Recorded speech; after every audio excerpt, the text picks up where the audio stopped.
आप देख रहे हैं फियर 99। तो चलिए दोस्तों, बढ़ते हैं आज की कहानी की ओर। मेरा नाम संदीप कुमार मिश्रा है और मैं मेघालय का रहने वाला हूँ। यह उस समय की बात है जब मैं IIT खड़गपुर में PhD कर रहा था और अपनी पत्नी और बच्चे के साथ विश्वेश्वरैया गेस्ट हाउस में रहता था। लेक्चरर होने की वजह से मुझे दिन भर क्लास के लिए पढ़ने और पढ़ाने से फुर्सत ही नहीं मिलती थी। इसलिए मेरे अपने रिसर्च का काम शाम व रात में ही डिपार्टमेंट में करना पड़ता था। मैं तकरीबन रात के 1 बजे साइकिल से गेस्ट हाउस पहुंचता था। डिपार्टमेंट से गेस्ट हाउस की दूरी साइकिल से कोई 3 मिनटों की थी। मेरा 1 बजे रात में डिपार्टमेंट से गेस्ट हाउस लौटने का वह सिलसिला महीनों से चल रहा था। रात के 1 बजे सड़क तो जरूर सुनसान होती थी, लेकिन सब कुछ कैंपस में होने की वजह से कोई डर या खतरा नहीं था। सड़क पर पूरा उजाला रहता था। इंस्टीट्यूट के मेन गेट से जो सड़क विश्वेश्वरैया निवास को जोड़ती है, वह एक चौराहे से गुजरती है। चौराहे से एक सड़क डायरेक्टर के बंगले की तरफ जाती है और उसकी अपोजिट सड़क एग्रीकल्चरल इंजीनियरिंग विभाग की तरफ जाती है। तीसरी सड़क इंस्टीट्यूट के मेन गेट से आकर चौराहे में मिलती है और चौराहे को काटती हुई चौथी सड़क बनकर विश्वेश्वरैया निवास को जाती है।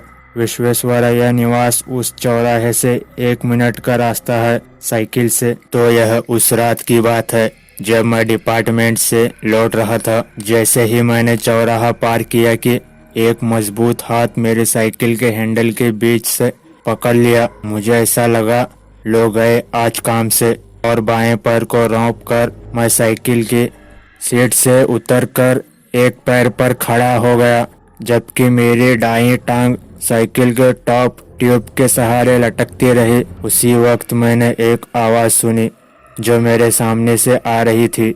शायद यह आवाज़ उस व्यक्ति की थी जिसका हाथ मेरी साइकिल के हैंडल पर था। कहा गया था, "Why do you return home so late at night?" अनजाने में मैंने जवाब दे डाला, "I want to eat again." ऐसा कहते ही वह मजबूत दायां हाथ हैंडल पर से गायब हो गया। मैंने सर उठाकर सामने देखा तो वहाँ कोई नहीं था।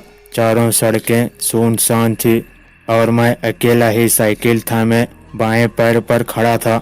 आज यह सब कहने में तो बहुत समय लगा, लेकिन उस रात इस घटना को घटने के लिए 2-3 सेकंड से ज़्यादा समय न लगा। मैं यह भी नहीं देख पाई कि वह हाथ किसका था, किसने मुझे पूछा और मैंने उत्तर किसका दिया। मैंने अपने को केवल पसीने से तर पाया। जल्दी जल्दी में मैं साइकिल पर बैठा और पसीने से तरबतर गेस्ट हाउस चला गया। उस रात के बाद मैंने देर से लौटना बंद कर दिया और फिर कोई घटना नहीं घटी। वह क्या था? मेरा भ्रम था, भूत था, मुझे भविष्य के किसी संभावित खतरे से बचाने वाली कोई आत्मा थी, मेरे अवचेतन मन के डर से उपजा कोई हेल्यूसिनेस था। काश वह क्या था, इसका उत्तर कोई दे पाता। तो दोस्तों, मेरे चैनल को सब्सक्राइब करना और बेल आइकन को प्रेस करना ताकि मेरी हर नई वीडियो की नोटिफिकेशन आपको मिलती रहे और अच्छे अच्छे कहानियाँ आपको सुनने को मिलते रहे। तो चलिए दोस्तों, आज के लिए कहानी में बस इतना ही। मिलते हैं अगली कहानी के साथ। तब तक के लिए goodbye and take care.